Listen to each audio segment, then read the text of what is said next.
കാലങ്ങളിൽ ഇടതുപക്ഷം പ്രതിപക്ഷത്തായിരുന്നപ്പോൾ മിണ്ടാതിരുന്നിട്ടുണ്ടോ?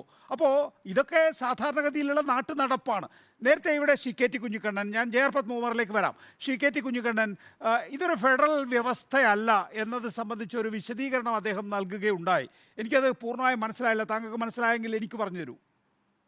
എനിക്ക് അദ്ദേഹം പറയുന്ന കാര്യം ഒന്നും ആർക്കും മനസ്സിലാവില്ല. കാരണം അദ്ദേഹം എന്താണ്, അദ്ദേഹത്തിൻ്റെതായ ഒരു രാഷ്ട്രീയ അജണ്ടയിൽ നിന്ന് കേരളത്തിന്റെ സാമ്പത്തിക പ്രതിസന്ധിയെ സമീപിക്കാനാണ് അദ്ദേഹം നോക്കുന്നത്.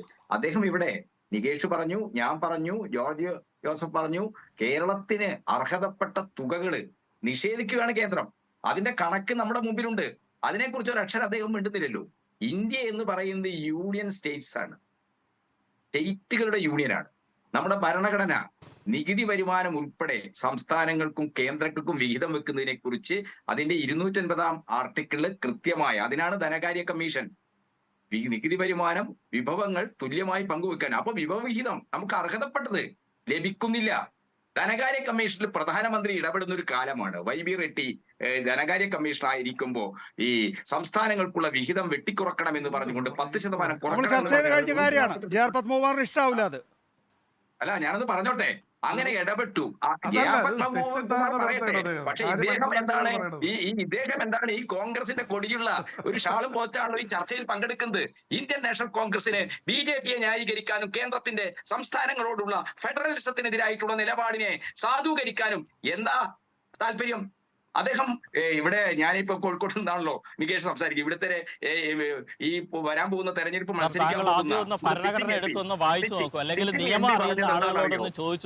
ഈ സമരം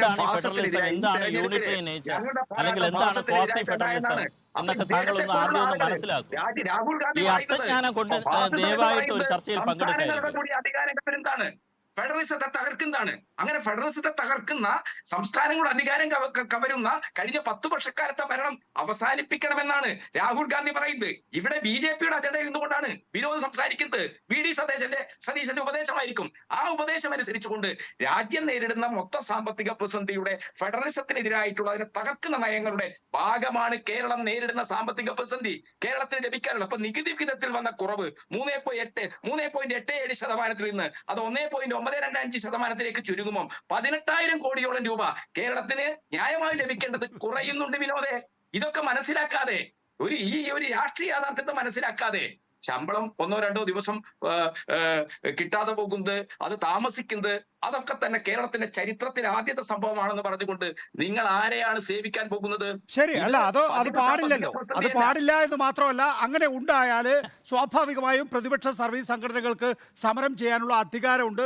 ആ അധികാരവും അവകാശവുമാണ് അവർ ഉപയോഗിക്കുന്നത്. നമ്മുടെ ഏതൊരു ജനാധിപത്യ രാജ്യമാണ്, ജനാധിപത്യ രീതിയിൽ തന്നെയാണ് നമ്മുടെ സംസ്ഥാനവും മുന്നോട്ട് പോകുന്നത്. അതുകൊണ്ട് സമരം ചെയ്യുന്നവർ സമരം ചെയ്യട്ടെ. പക്ഷെ അവരുടെ വാദങ്ങളെ എന്താണ്? ആ വാദങ്ങളെ ഖണ്ഡിക്കാൻ നിങ്ങൾക്ക് വാദങ്ങളുണ്ടോ എന്നുള്ളതാണ് വിഷയം. Shri K T Kunhikannan.